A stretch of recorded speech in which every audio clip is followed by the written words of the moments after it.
건강한지 안 건강한지 자기 기분한테 물어보면 큰일 나고요. 일단 몸무게를 재야 됩니다. 그래서 일단 내가 상태가 어떤지 알아야 되고 종합검진하다 보면 문제 아니라고 생각했던 게 문제라고 드러날 때가 있거든요. 신앙생활도 똑같지 않나고 생각합니다. 겉으로 보면 굉장히 괜찮죠. 뭐 목사일 수도 있고 집사일 수도 있고 권사일 수도 있고 장로될 수 있고. 근데 한 밑장만 딱 빼보면 사실은 인간이라고 하는 게 별 볼 일 없다라고 하는 가장 어쩌면 수치스럽고 좀 지워버리고 싶은 사건이 이 오늘 디너와 다말이라고 하는 사건 아닐까라는 생각을 하게 됩니다. 하나님의 은혜를 받았고 하나님이 함께 하시는 것을 경험했죠. 두 군데가 지키셔서 내가 가는 길에 나만 함께 하는 것이 아니라 하나님이 하신다라고 하는 놀라운 은혜를 경험했던 야곱이었지만 하나님 주신 은혜가 그렇게 오래 감동을 주지 못했고 유통기한이 길진 않았습니다. 늘 살아왔던 관성이 있다 보니까 아, 형을 어떻게 대우하면 될까? 마치 이제 장사꾼의 전략처럼 생각을 하죠. 내가 이렇게 한 때, 두 때, 세 때로 나눠서 형의 마음을 사면 되겠고 정말 바보 같은 결정을 그 다음부터 또 하게 됩니다. 내 자식들을 자녀라고 하는 것으로 보는 게 아니라 방패막이 삼습니다. 아내들을 아주 좀 죄송합니다만 찐따처럼 자기를 막을 수 있는 수단으로 삼고 마지막 혼자 남습니다. 남자답지 못하죠. 적어도 하나님이 함께 하신다면 제일 앞자리에 서야 될 텐데 이 두 사건이 뭐 나중에 다윗도 마찬가지지만 그렇게 믿음이 대단했던 야곱 그리고 다윗이 이 사건 앞에서는 마치 엑스트라처럼 행동하고 있다는 것이 아주 주목할 만한 부분들이 아닐까라는 생각이 듭니다. 우리가 죄를 어떤 사건이 생겼을 때 제일 중요한 것이 있다면 그걸 내가 어떻게 대처하고 어떻게 해석하고 어떻게 풀어나가냐가 진짜 실력이라는 생각이 듭니다. 이번 팬데믹 때 제일 그 마음 아픈 얘기를 하나 들었는데요. 3년 동안 문박 출입을 안 하신 거예요. 그리고 코로나에 걸리신 겁니다. 재밌는 얘기인데 웃질 않으시네요. 네.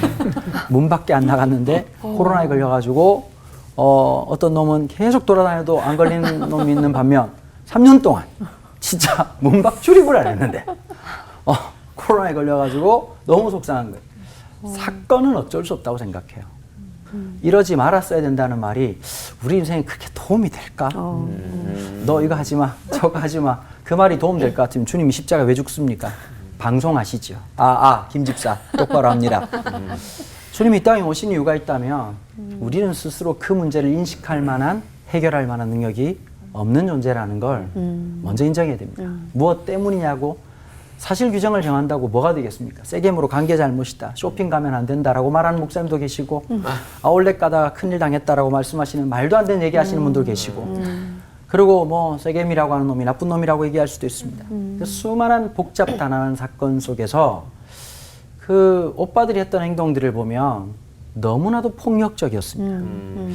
하나님의 은혜로 여기까지 왔다는 사실을 다 잊어버리니까 어느 한순간 1만 달란트 빚졌다는 사실을 까먹어버리고 200데나리온에 극분했던 예수님이 한 비유 속에 나왔던 한 인물처럼 똑같이 행동을 합니다.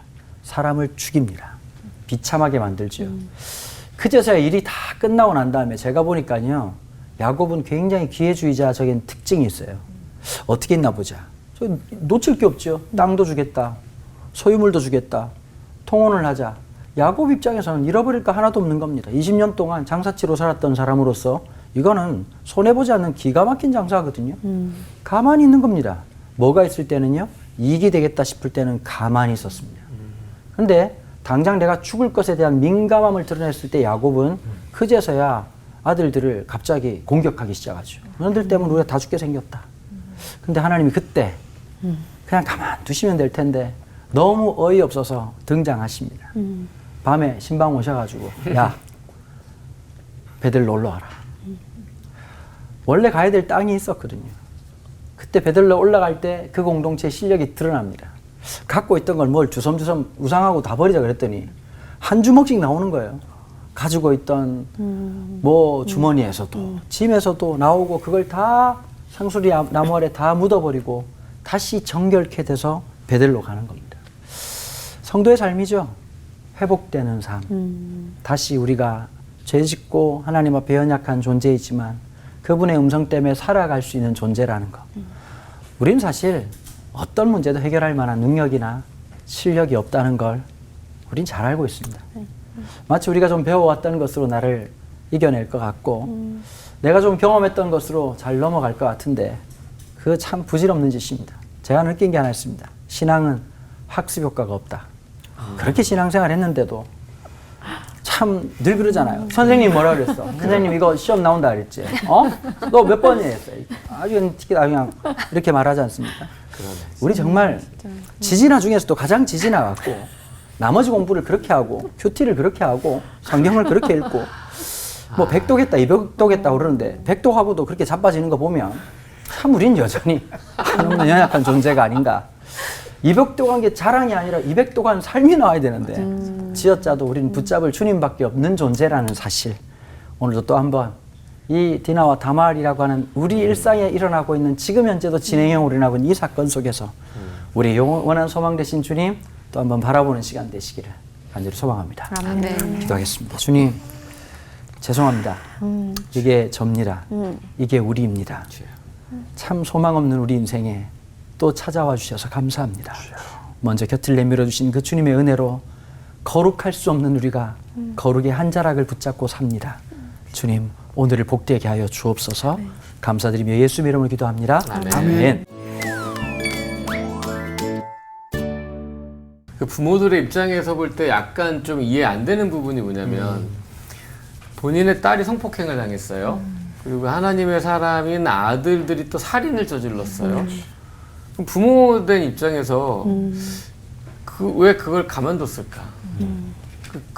오히려 저 같으면 죄가 더 나섰고 막 했을 텐데 그러지 않은 게 좀 이해가 안 되고 야곱은 이런 상황에서 자기 몸을 살인 듯한 제스처를 취했고 다윗은 암논을 그냥 놔뒀어요.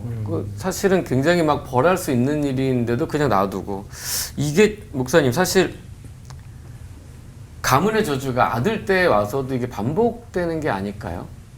그래서 이게 또 이렇게 행동을 한 게 아닐까 그런 생각이 좀 들거든요. 가계의 저주 뭐 이런 거 뭐 기도원에 이상한 분들이 많이 얘기하시는데요. 경향성이죠. 그 말씀하신 것처럼 성향. 인간의 성향, 경향, 그다음에 이제 그 가정의 생태계라고 하는 게 존재하지 않습니까?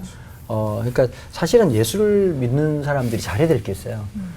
인생을 즐길 줄 알고 미학적인 의미, 그 스트레스나 모든 걸 어떻게 극복하느냐. 사건보다는 우리가 해석을 어떻게 하고 그걸 어떻게 해결하는 그 과정을 우리가 그 말씀으로 살아간다고 할 때 아주 유기적으로 함께 나갈 수 있는 힘을 좀 갖는 게 저는 훨씬 더 중요하다고 생각하거든요. 우리가 이 사건을 통해서 우리 가족이 좀 함께 좀 생각해 봤으면 좋겠어.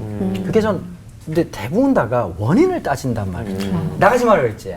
엄마 너 가지 말라 그랬지. 이놈 기신해. 그냥 나가지고 그랬던 거잖아. 만약에 그쪽으로 따지면 저는 진짜 우리가 해야 될 일들을 못하는 게 아닌가. 그러니까 자꾸 이제 원인을 따지는 쪽보다는 물론 우리가 반성을 해야 되겠지만 이걸 통해서 우리 가족이 배운 게 어떤 걸까? 아빠도 내가 이건 되게 고쳐야 되겠다고 생각을 했어. 그리고 이제 제가 좀 걱정되는 게 이게 특별히 보시는 분들이 시청자분들이 그러니까 저희 집도 좀 그런 게 있었거든요. 말씀으로 조졌어요. 이렇게 해가지고 말씀 위에 서야 된다. 말씀으로 하니까 그렇다. 이렇게 성경책으로 맞기도 하고 이렇게 했단 말이에요. 그게 아니라 하나님의 말씀이라고 하는 기초 안에 그걸 좀 유기적으로 좀 함께 충분히 호흡하고 들숨 날숨을 하듯이 그 친구도 이해할 수 있고 충분히 공감할 수 있는 그 자리로 이끌어가는 과정들이 저는 훨씬 더 성경적이고 영적이고 성령 충만한 모습이라고 생각합니다.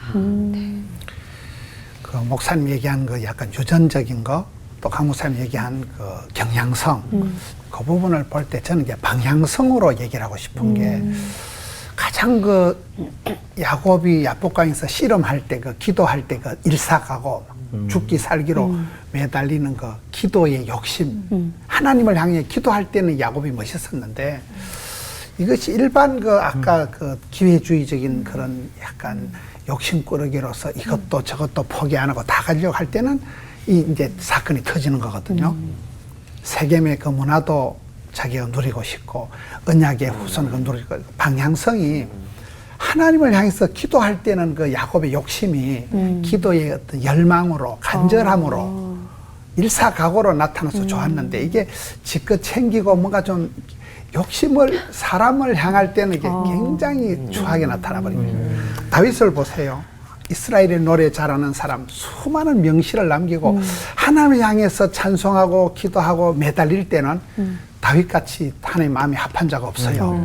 근데 이것이 이제 어느 날 안심을 놓고 자기도 왕이 돼버리고 자기 쾌락을 위해서 바세바를 하고 이제 자기 딸, 자기 아들, 내 새끼 이렇게 방향이 이제 하나님께서 아들에게로 딸에게서 돌아갔을 때는 어리버리한 사람이 되고 다윗이 저렇게 멍청한 인간인가, 다윗이 저렇게 혼미한 사람인가, 막 판단력도 없고 결단력도 없고 이 방향성이 우리가 하나님을 향할 때는 내 약점도 이게 간절함이 되는데 내 것 챙기고 내 욕심 부리고 나를 배부르게 하려고 할 때는 이 다윗과 야곱의 집안이 이 추한 사건처럼 가장 우리 속에 내 속에 있는 내면에 있는 그게 그대로 들어가고 추함이 방향성의 문제라고 봐요. 네.